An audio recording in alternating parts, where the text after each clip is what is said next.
Mesdames et messieurs, bonsoir, bienvenue dans cette édition spéciale. L'information principale du jour, c'est la candidature de Gilles Bourdoulex à la prochaine élection présidentielle pour le compte du Centre national des indépendants et paysans. Elle a été annoncée hier soir sur le site internet du parti. Le député maire de Cholet, actuellement à Paris au Congrès des maires de France, s'exprime dans cette édition. Une surprise qui n'en est pas vraiment une, car depuis janvier, Gilles Bourdoulex a laissé entendre à plusieurs reprises ses ambitions sans les annoncer officiellement. Nous reviendrons sur ces derniers mois rythmés par de nombreux signaux. Enfin, qui est Gilles Bourdoulex et quel est son parcours? Né à Angers et après avoir étudié à Paris, le premier élu de la ville est choletais depuis 1985. Zoom sur l'ascension de cet homme qui a débuté au service communication de la ville de Cholet. Gilles Bourdoulex, candidat à la présidentielle de 2012, le CNIP l'a annoncé hier soir sur Internet à travers un communiqué de presse après avoir reçu les encouragements de nombreux élus locaux, particulièrement issus de la ruralité. En congrès à Paris jusqu'à demain, le député maire de Cholet a été joint par téléphone ce matin pour qu'il nous explique sa décision. L'écoute. La procédure a été mise en route par le CNIP puisque le comité directeur samedi dernier dans sa réunion a décidé que le CNIP avait vocation à être présent à l'élection présidentielle et que par conséquent il paraissait légitime que je fût son président, qu'il soit le candidat. Vous avez choisi le congrès des maires.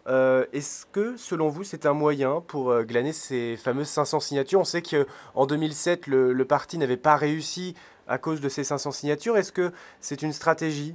C'est l'occasion évidemment de rencontrer un certain nombre d'élus, mais je ne vais pas aller me mettre avec une pancarte comme un homme sandwich à l'entrée pour dire donnez-moi votre signature, comme certains candidats sont en train de le faire. Je pense que les maires ne sont pas là pour ça.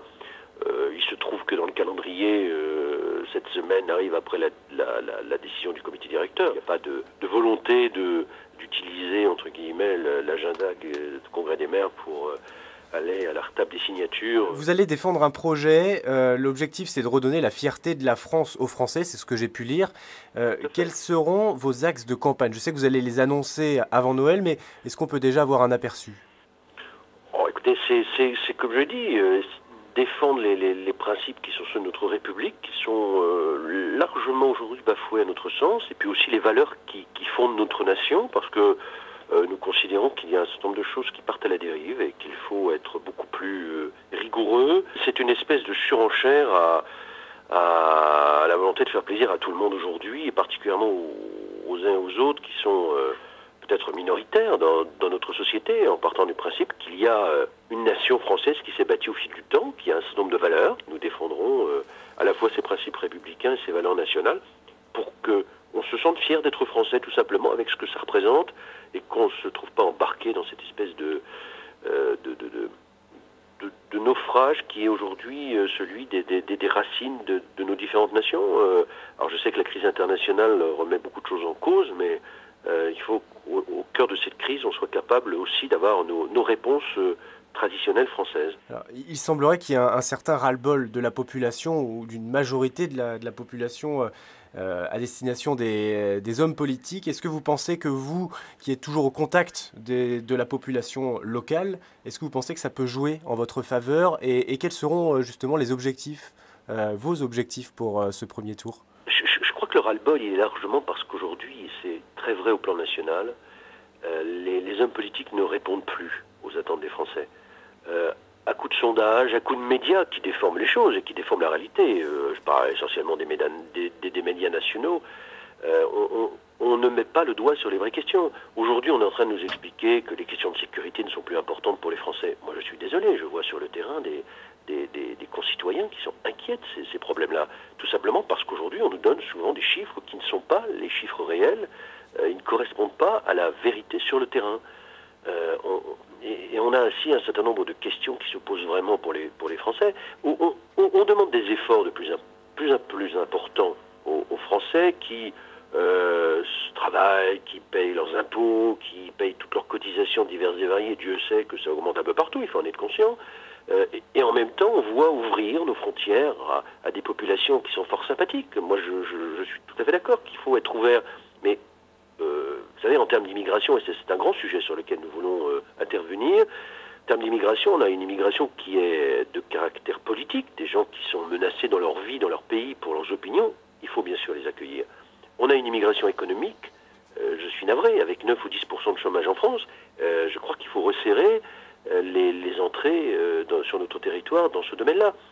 Et l'immigration principale aujourd'hui, elle est sociale. Ce que je qualifie de sociale, c'est-à-dire des familles, des hommes, des femmes qui viennent chercher toutes les protections sociales qu'offre la France. Le seul problème, c'est qu'à aucun moment, ils ne participent à la contribution nationale.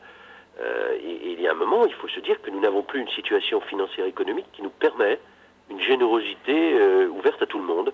Et il faut d'abord reconstruire un pays qui soit en bonne santé financière, et ensuite on regarde si on peut élargir les entrées sur notre territoire. Vous espérez que votre candidature aura quel poids ? Quand on dit que M. Morin, qui est président du Nouveau Centre, qui est un parti, qui est un groupe parlementaire qui doit faire à l'Assemblée nationale 27 ou 28 députés, fait 0,5% dans les intentions de vote, le CNIP avec un député et la modestie de sa représentation aujourd'hui en France, représentation qui existe, mais qui reste quand même assez modeste, il faut bien le reconnaître.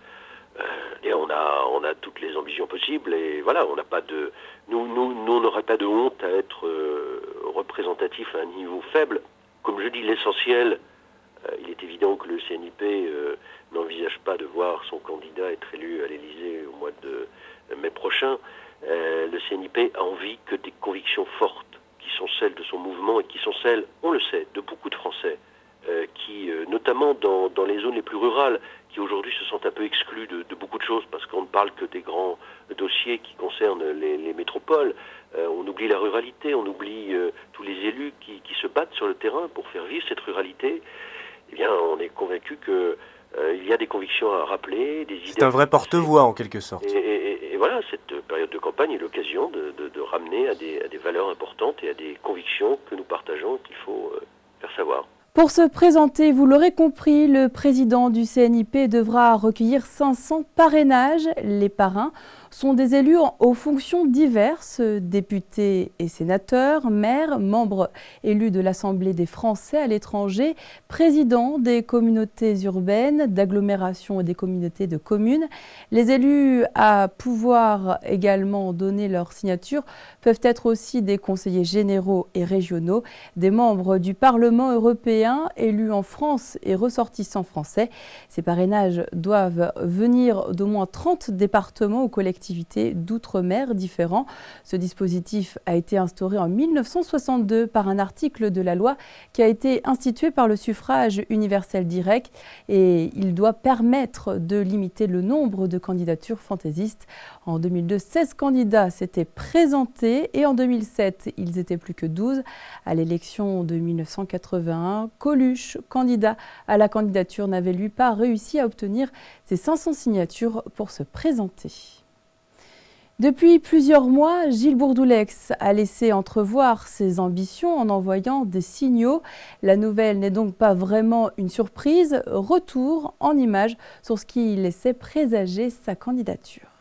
Les fins limiers de la politique locale avaient sans doute deviné la tentation du candidat Bourdoulex. Depuis quelques mois, les indices laissés en route par le président du CNIP laissaient présager d'une telle décision, restait à gommer les dernières zones d'ombre. Le député maire de Cholet, arrivé au sommet du Centre national des indépendants et paysans le 24 octobre 2009, entre dans cette année 2011 dans la peau d'un possible prétendant à l'investiture. Le 18 février dernier, sa visite à Saint-Crépin-sur-Moine prend clairement des allures de campagne. Rencontre avec la population, écoute des doléances, le tableau éveille la curiosité, mais Gilles Bourdoulex préfère brouiller les pistes. On pourra toujours considérer que c'est en vue d'échéances électorales à un moment ou à un autre. On ne va pas le nier. Comme je le dis souvent en souriant, un élu, il est en campagne électorale à partir du moment où il est élu. Il l'est un peu avant pour être élu, mais une fois qu'il est élu, il pense déjà qu'à un moment ou à un autre, il sera un nouveau candidat. Donc il est en permanence en campagne électorale, mais il n'y a pas de honte d'être en campagne électorale. Voilà, la campagne, c'est aussi la vie du terrain, c'est aussi la rencontre au quotidien de nos concitoyens. Et c'est ça d'ailleurs qui fait toute la richesse de la vie d'élu. Les semaines passent et le chef de file du CNIP poursuit son périple à travers la 5e circonscription du Maine-et-Loire. Le message officiel parle de visite dans le cadre du mandat de député, mais impossible de ne pas y voir autre chose. Finalement, il faut attendre le 23 juin et la visite de Jean-Louis Borloo pour sortir de ce brouillard. Le président du Parti radical vient chercher à Cholet un soutien de plus dans l'optique d'une éventuelle candidature. L'objectif est bien de fédérer le centre à travers une alliance républicaine. Cette alliance aura évidemment un candidat à l'élection présidentielle. Ils m'ont demandé de l'être. J'ai dit que je travaillais, que je réfléchirais pendant l'été et que je répondrais entre l'été et l'automne. L'accueil est amical, mais rien n'indique officiellement que le CNIP intégrera cette alliance. Il faut s'en remettre au discours de Gilles Bourdoulex qui cette fois-ci ne ferme pas la porte, quitte à tirer un trait sur une candidature en 2012. Si demain nous nous retrouvons par exemple dans la démarche de Jean-Louis Borloo, dans la démarche de l'Alliance, qu'une large partie des convictions qui sont celles du CNIP sont portées par cette candidature, je ne vois pas l'intérêt d'avoir une candidature supplémentaire. Entre Jean-Louis Borloo et l'Alliance et Gilles Bourdoulex et le CNIP, il n'y a pas photo sur le soutien populaire, le soutien médiatique. Donc il est clair qu'il vaut mieux dans ce cas-là que le CNIP vienne soutenir la démarche de Jean-Louis Borloo pour lui donner encore plus de chances, pourquoi pas, d'être présent au deuxième tour de l'élection présidentielle. L'été fait retomber quelque peu le soufflet, mais tout repart de plus belle le 26 septembre lors des élections sénatoriales. Isabelle Leroy y mène une liste de centre droit et l'adjointe au maire de Cholet reçoit le soutien de Gilles Bourdoulex qui, ainsi, marque clairement son indépendance face à la liste UMP de Christophe Béchu. Une semaine plus tard, sur le plateau du 20h de TF1, Jean-Louis Borloo annonce son retrait de la course à l'Elysée. Au soir de ce 2 octobre, plus rien ne semble pouvoir empêcher le Centre national des indépendants et des paysans d'entrer dans la danse. À 150 jours du premier tour, c'est désormais chose faite. Gilles Bourdoulex n'a jamais manqué d'ambition depuis son arrivée à Cholet en 1985. De chargé de communication à la ville de Cholet, il est aujourd'hui député maire de Cholet et surtout candidat à la prochaine présidentielle. Retour sur son parcours et sur sa vie, portrait. Il était destiné à embrasser une carrière politique, mais avant toute chose, c'est à la vie publique que Gilles Bourdoulex s'intéresse très vite. Il se dirige légitimement vers des études de droit à la faculté d'Angers, la ville dans laquelle il naît en 1960, avant de gagner les bancs de Sciences Po à Paris. C'est en 1985 que son destin croise celui de la ville de Cholet, où il est appelé à renforcer le cabinet de Maurice Ligaud, le maire de l'époque. Chargé dans un premier temps de sa communication, il en prend très vite la direction avant de tenter lui-même sa chance une décennie plus tard à la tête de la Cité des Mauges, une première tentative réussie pour ce battant qui n'avait peut-être pas, selon son propre aveu, mesuré l'étendue de la tâche à accomplir. On pourrait penser que je savais ce que c'était pour avoir travaillé 10 ans auprès de Maurice Ligaud, mais c'est vrai qu'on n'est pas dans la même situation quand on est un collaborateur et quand on se retrouve dans le fauteuil où il faut prendre les décisions. Et c'est vrai que j'ai été agréablement surpris d'ailleurs par l'ampleur de la tâche, parce que c'est tellement passionnant et exaltant que plus la tâche est importante, mieux je crois la passion est au rendez-vous. Et le travail ne semble visiblement pas faire peur à ce Choletais d'adoption qui se lance en parallèle à l'assaut de nouveaux challenges politiques. Outre la présidence de la communauté d'agglomération du Choletais qu'il occupe à partir de 2001, l'homme de droite fait son entrée au conseil régional en 1998. Un mandat qu'il sera contraint de quitter en 2002 pour honorer une autre fonction, celle de député. Gilles Bourdoulex est en effet élu avec 61% des voix, une revanche pour celui qui s'était déjà présenté à ces mêmes élections législatives 5 ans plus tôt, en 1997, battu par un certain Maurice Ligaud. L'analyse est satisfaisante, mis à part évidemment la participation faible qui est d'ailleurs à l'image de ce qui se passe au plan national. Et je crois qu'on peut que regretter que les Français en général, les Choletais en particulier, n'aient pas voté plus, parce que je crois que c'est important de s'exprimer un jour d'élection, c'est une élection législative qui est quand même essentielle pour l'avenir d'un pays. Donc ça c'est vrai que c'est un regret très fort. Mais évidemment, la satisfaction ici sur la circonscription de la victoire, avec François-Michel Soulard qui est à mes côtés, et puis la satisfaction de la victoire de l'UMP au plan national. Réélu en tant que député en 2007 et maire de la ville de Cholet pour la 3e fois en 2008, Gilles Bourdoulex plonge dans un nouveau défi un an plus tard. Cette fois-ci, la cible visée n'est autre que le CNI, le Centre national des indépendants, dont il devient le président au mois d'octobre, un statut qui lui confère un peu plus encore de légitimité. Une question maintenant assez simple, êtes-vous présidentiable pour l'élection de 2012 ou pas? Non, j'ai indiqué que dans la vie politique française, il y avait un temps incontournable pour exister politiquement pour un parti. C'est l'élection présidentielle. C'est le moment où on peut proposer aux Français un projet de société, un moment où il peut y avoir la rencontre entre un projet et la nation et les citoyens. Le CNI n'a pas été présent dans une élection présidentielle en tant que telle depuis le début de la Ve République. C'est dommage. Je crois que ça a contribué justement à affaiblir son image et sa présence sur l'échiquier politique. À partir de là, j'ai indiqué à mes amis du comité directeur qu'une priorité pourrait être, pour refaire parler un peu mieux du CNI, d'être présent à l'élection présidentielle de 2012. Le CNI décidera. Une requête qui semble avoir été entendue par le comité directeur. Aujourd'hui, le suspense est levé, à quelques mois d'une échéance présidentielle qui est loin d'avoir dévoilé toutes ses surprises. On se retrouve demain soir 19h pour un tout nouveau journal. Très bonne soirée.